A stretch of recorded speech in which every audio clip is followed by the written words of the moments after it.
Então, pessoal, vamos começar hoje a falar sobre eletrodinâmica. Eu dividi esse tema em várias partes porque é um tema um pouquinho extenso, então hoje a gente vai falar sobre a introdução e sobre alguns conceitos, né, algumas ideias básicas para a gente começar a entender isso daí. É o seguinte, vamos entender primeiro o que significa a palavrinha eletrodinâmica. A gente tem a junção de duas palavras aí, né? A palavra elétron e a palavra dinâmica. Elétron, como a gente sabe, né, é uma parte do átomo. A gente tem várias partes no átomo. Eu botei aqui uma figura de um átomo. Acompanha a minha setinha aí para vocês ficarem por dentro. É o seguinte, a gente tem aqui o átomo, certo? Uma representação do átomo. A gente tem aqui, em verde, os nêutrons. A gente tem aqui, em vermelho, os prótons, que são a nossa carga positiva do átomo, né? E você vê que os dois, eles estão juntinhos aí no centro, né? Esses dois, eles formam o núcleo do átomo. E por fora, aos redores do nosso átomo, a gente tem os elétrons, que são essa partezinha aqui amarela. O que acontece? Os elétrons, eles podem sair do átomo, eles podem se movimentar. Então, a gente já entendeu que elétron é uma parte do átomo, agora dinâmica. Essa palavra dinâmica aqui se refere a movimento, né? A gente tem até estudos na física, né, que estuda movimento, etc. Então, a eletrodinâmica é a parte da física que estuda energia elétrica em movimento, ou mais precisamente o movimento dos elétrons, né? Uma coisa interessante, você consegue imaginar a sua vida sem energia elétrica, né? Sem esse movimento de elétrons que não ligaria, por exemplo, o nosso computador, né, ou o seu celular, não carregaria o seu celular e você não poderia estar assistindo essa aula, por exemplo, ou, sei lá, você não poderia tomar banho quente, né, porque o nosso chuveiro é elétrico, né, você não poderia ligar o ventilador, né, nesse calor que está fazendo, não poderia acender a luz na sua casa, né. Hoje em dia é um pouco difícil a gente se imaginar sem energia elétrica, né? Mas é importante a gente saber também que tem lugares do Brasil e lugares do mundo que tem gente que ainda não tem acesso, né? Então fica aí uma questão a se pensar.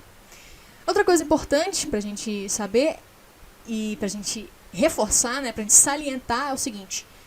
Só os elétrons vão se movimentar no átomo, tá? O elétron, ele se movimenta, ele pode sair do átomo de uma forma assim um pouco mais fácil, né? Não é muito difícil tirar um elétron de um átomo, dependendo do átomo, né? A gente pode até mesmo, não sei se vocês já viram ou já fizeram esse experimento na sala de aula de vocês, que é pegar uma régua, né? Esfregar no cabelo e atrair uns pedacinhos de papel, né? Então é muito mais fácil a gente movimentar um elétron do que um próton, né? É muito difícil arrancar o próton de um átomo. Então, se cair na sua prova, por exemplo, alguma questão qualquer dizendo que os prótons se movimentam, você pode marcar errado, tá? Pode marcar errado com certeza, beleza? Vamos falar primeiro sobre condutores elétricos. O condutor elétrico é um material que oferece uma baixa resistência elétrica e possibilita com facilidade a passagem da corrente elétrica ao longo de si. É complicado, né? Eu vou simplificar para você. Imagina, é um fio, né? Imagina o fio aí que você pega para ligar a sua TV na tomada. Por dentro desse fio tem um metal, provavelmente, né? E esse metal facilita a passagem desses elétrons, né? Eu não sei se você já viu ou já percebeu que basicamente quase todo fio é de cobre, né? A maioria dos fios dos aparelhos eletrônicos são de cobre, porque é um material barato, né? É um metal que conduz eletricidade e é barato, então diminui o custo, né? Os metais, eles são os condutores elétricos mais utilizados, porque você tem muito fio, né? Você tem muito componente eletrônico, por exemplo, nos computadores. Tem muitos componentes eletrônicos que usam metais, né? Então a gente tem um exemplo aqui, ó. A gente tem cobre, alumínio, ouro, prata, magnésio, ferro. Reza a lenda de que o ouro é um ótimo condutor elétrico, mas ele é caro, né? Então a gente usa alternativas mais baratas, como cobre, como ferro. Aqui, ó, um exemplo de um fio. Por dentro você tem aqui os fios de cobre e por fora você tem uma camadinha protetora que a gente vai ver o que é daqui a pouco, né? Então a gente tem aqui um exemplo de um metal, né, que conduz eletricidade. A gente tem aqui exemplo de um gás que conduz eletricidade. E aqui a gente tem exemplo de um líquido que conduz eletricidade. É importante a gente saber o seguinte. Eu não sei se você já viu na TV, alguns lugares, uns experimentos que o pessoal faz, que bota o celular na água e não acontece nada com o celular, né? Por que a água estraga... Por que a água estraga os componentes eletrônicos? Porque você tem muitos minerais na água, né? E esses minerais como, enfim, sódio, potássio, cálcio, tem vários minerais. Quando eles estão dissolvidos na água, eles conduzem eletricidade. Então, por isso que a água normal da nossa casa, a água que a gente bebe, a água que a gente toma banho, água de um rio, água do mar, por isso que estraga os componentes eletrônicos, né? Porque tem essas coisas que conduzem a eletricidade dissolvidas na água. Bom, se a gente tem elementos que conduzem eletricidade, a gente tem elementos que isolam a eletricidade. O nome desses elementos são isolantes elétricos, né? Ao contrário dos condutores, são materiais que dificultam a passagem da corrente elétrica. Ou seja, se eles dificultam a passagem da corrente elétrica, eles oferecem mais resistência. Aquilo que facilita a passagem da corrente elétrica oferece menos resistência. Então, fica com isso na cabeça que isso vai ser importante para as próximas aulas, ok? Bom, eu não sei se você já viu, né, eletricistas que geralmente trabalham usando luvas, né? São luvas isolantes, porque é muito perigoso você levar um choque, né? Então tem que ter um equipamento de proteção. Outra coisa importante é o seguinte, ó, no nosso fio, se você já reparou, sei lá, o fio de um fone de ouvido, o fio que liga a sua TV, tem uma camada de plástico ou de borracha por fora dele. Isso serve para isolar a eletricidade, porque se não tivesse nada isolando o fio, na hora que você tocasse nele, você iria levar um choque, porque você ia tocar diretamente no metal. Então aqui tem um exemplo, ó. Por dentro a gente tem o condutor, né, que é o metal, e por fora a gente tem isolante, que geralmente é plástico ou borracha, né, ou borracha e plástico. A gente tem aqui o exemplo de uma luva de borracha que o pessoal usa para trabalhar, né, nos postes de luz, né, enfim, arrumando parte elétrica de alguma casa. E aqui a gente tem a fita isolante, né. Acontece às vezes de um fio quebrar, né, ou a gente tem que fazer um remendo em algum fio ou em algum material que a gente usa, e aí você põe a fita isolante para proteger. Vamos falar agora de um negócio chamado carga elementar. É o seguinte, cada elétron possui uma carga que a gente geralmente representa pela letrinha E, minúscula, que vale 1,6 vezes 10 a menos 19 coulombs. Esse Czinho significa coulomb, tá? É a unidade de medida de carga. Então, quando a gente falar sobre carga, a gente vai usar coulomb, que é um C maiúsculo, tá? Não coloque em C minúsculo, coloque em C maiúsculo, porque é nome de pessoa, então você tem que colocar C maiúsculo. Nossa primeira formulinha, vixi, começaram os cálculos, né? A gente já fica um pouco assustada, mas é super simples, é o seguinte. Se eu tenho um elétron, e cada elétron vale 1,6 vezes 10 a menos 19 coulombs, se eu tiver dois elétrons, eu vou ter 2 vezes 1,6 vezes 10 elevado a menos 19. Se eu tiver 3, eu vou ter 3 vezes 1,6 vezes 10 elevado a menos 19. Se eu tiver 20, eu vou ser 20 vezes 1,6 vezes 10 elevado a menos 19. Isso significa a gente dizer que a carga elétrica é quantizada. Ela vai variar de acordo com a quantidade. Por exemplo, se eu tenho 2 elétrons, eu vou ter 2 vezes a carga. Se eu tenho sei lá, 150 elétrons. Eu vou ter 150 vezes a carga, porque cada um tem 1,6 vezes 10 a menos 19 coulombs, beleza? Então, a gente tem aqui o nosso Qzinho da nossa fórmula, que significa carga. Então, Q é igual a carga elétrica total, que vai ser em coulomb, tá? Se a gente está falando de carga, vai ser sempre coulomb. A gente tem aqui Nzinho, que representa o nosso número de elétrons, né? O número de elétrons que está em falta ou que está em excesso. E o Ezinho é a nossa carga elétrica fundamental, que é 1,6 vezes 10 a menos 19. Eu estou repetindo várias vezes para ficar na sua cabeça, tá? 1,6 vezes 10 a menos 19. Então vamos ao nosso primeiro exercício de exemplo, né? Se você puder anotar ou printar esse exercício, tá? E tentar fazer. Eu botei aí o gabarito para você fazer e ver se bate com a sua conta, beleza? Ver se a sua matemática tá ok, porque tem que dar 4,0 vezes 10 a menos 19. Determine qual é a quantidade de elétrons que precisam ser retirados de um corpo para que sua carga elétrica seja de 6,4 coulombs. Vou anotar aqui então minha carga, que é 6,4 coulombs. A minha carga elementar, que é 1,6 vezes 10 elevado a menos 19.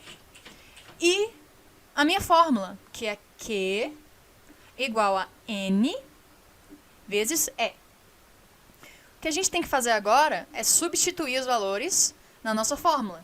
No lugar do Q, a gente bota 6,4. No lugar do N, permanece com o N. E no lugar do E, a gente coloca a nossa carga elementar. Bom, o que está na direita vai passar para a esquerda dividindo, né? Que está multiplicando, vai passar dividindo. Então, vai ficar N igual a 6,4 sobre 1,6 vezes 10 a menos 19. A gente divide o que é número e deixa a notação de lado. Então, a gente vai dividir esse 6,4 por 1,6. Vai ficar 4. A gente pega essa notação que é negativa e passa para cima trocando o sinal. Então, vai ficar positivo esse menos 19. Vai ficar 10 elevado a mais 19. Então, essa é a nossa resposta. Essa é a nossa quantidade de elétrons. É 4 vezes 10 elevado a mais 19. A nossa letra B. Beleza, vamos falar agora sobre corrente elétrica e depois vamos fazer um exercício de exemplo, ok? É o seguinte, a gente acabou de ver, né, no início da aula que eletrodinâmica tá ligado a movimento dos elétrons, certo? A corrente elétrica é o movimento ordenado dos elétrons, ou em alguns lugares você pode achar fluxo contínuo de elétrons, né? Mas se resume a movimento dos elétrons, beleza? O que acontece? Existem dois sentidos desse movimento. O sentido convencional, que está em azul, e o sentido real, que está em verde. Esse sentido real é o que acontece de fato. Por quê? Lembram, se vocês não lembrarem, estou relembrando vocês agora, elétron com elétron se repelem, né? Cargas iguais se repelem e cargas opostas se atraem. Então, o próton vai atrair o elétron, por exemplo, né? Se você tiver 2 prótons, eles vão se repelir. Se você tiver 2 elétrons, eles vão se repelir. E o que acontece é isso. O polo negativo da bateria, né? E você tem o polo positivo da bateria. Então, no sentido real, o que acontece de verdade é que os elétrons se repelem, né? Então, eles vão ser atraídos pelo polo positivo da bateria. Então, o que acontece? Eles vão sair do lugar que tem menor potencial para o lugar que tem maior potencial, ou seja, do polo negativo para o polo positivo. Só que há muito tempo, antes até de virem com essa questão do sentido real, o pessoal adotava o sentido que a gente chama de convencional. E que, inclusive, vai ser possivelmente o que vai aparecer nas suas questões para você resolver. Que seria o quê? Seria o elétron saindo do lugar que tem maior potencial para o lugar que tem menor potencial, né? O nosso polo positivo saindo, né, indo para o polo negativo. É importante demais você saber a diferença dos dois, porque vamos supor que caia uma questão teórica na sua prova confundindo, né, trocando os dois. Ou falando que sentido convencional sai do polo negativo e vai para o positivo. Tá errado, ao contrário. Então você tem que estar atento a isso aí, que pode ser que caia em forma de pegadinha numa questão discursiva ou em alguma questão objetiva. Fica atento a isso, tá bom? Seguinte, a nossa segunda fórmula que é super simples ainda, ok? É a seguinte, a gente adota a intensidade da corrente elétrica pela letrinha I, minúscula, tá?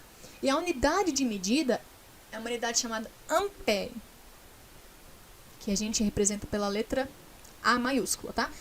Você pode até ver, se você tiver algum carregador de celular aí perto, aposto, você pode olhar nas letrinhas miúdas, que a gente costuma não ler, geralmente. Tem aí a corrente elétrica do seu carregador. Você vai achar, sei lá, 1,5 ampere, 0,5 ampere, se for um carregador mais antigo, você vai encontrar aí o valor da sua corrente elétrica.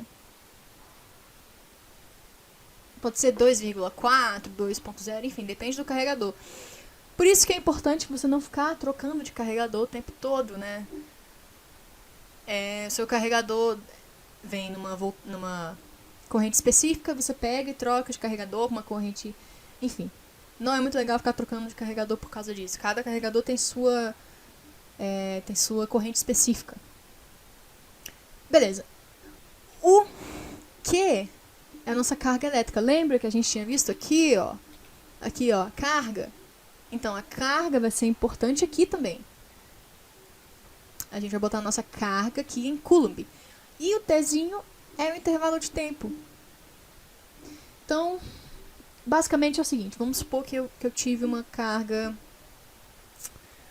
de 2 coulombs correndo no espaço de 1 segundo. Então, minha intensidade de corrente elétrica vai ser 2 amperes. É a quantidade de carga que corre em um determinado intervalo de tempo. É assim que a gente vai calcular, tá? Então, vamos fazer o nosso exercício de exemplo. Exemplo número 2. Pela secção reta de um condutor de eletricidade, vamos supor que eu cortei um pedacinho de um fio, por exemplo, né? Passam 12 coulombs. O que é? Esse 12 coulombs é a nossa carga. Beleza? Uma dica é você anotar os pontos, né? Por exemplo, a questão disse 12 coulombs. Anota aqui, 12 coulombs de carga. A cada minuto. Então, qual vai ser o nosso tempo? Vai ser 60 segundos. 1 minuto igual a 60 segundos. Aqui, olha só que importante, ó. Olha, a nossa unidade de tempo é segundos. Então, cuidado para não cair em pegadinha. Ok? 60 segundos vai ser o nosso tempo, tá? Nesse condutor, a intensidade da corrente elétrica em amperes é igual a... Vamos lá, gente. Então, vamos começar anotando os dados da questão, tá? Isso é muito importante para vocês não se perderem. Então, corrente elétrica não sabemos. Carga igual a 12 coulombs. Tempo igual a 1 minuto, certo? Só que não podemos usar esse 1 minuto assim. Nós temos que passar para o sistema internacional, que fica 60 segundos. Beleza? Passando para a nossa fórmula, então, corrente elétrica é igual a carga sobre tempo. A gente sabe que a carga é 12 coulombs, o tempo é 60 segundos, beleza? Dividindo 12 por 60, a gente chega ao resultado de 0,2. O que é esse 0,2? É a minha corrente elétrica. Lembrando que ela tem que estar em amperes, beleza? Então, pessoal, qualquer dúvida, coloquem aí nos comentários. Voltem o vídeo. Esses são os sites que eu usei de referência, tá? Recomendo que, se vocês puderem, tiverem interesse, acessem eles, ok? Qualquer pergunta pode deixar nos comentários. O link desses sites vão estar na descrição do vídeo, ok? Se você gostou, Dá o joinha aí, que ajuda muito. Compartilha para aquele seu amigo que está desesperado porque a prova é amanhã. São 10 horas da noite, ele ainda não estudou. E é isso aí. Até!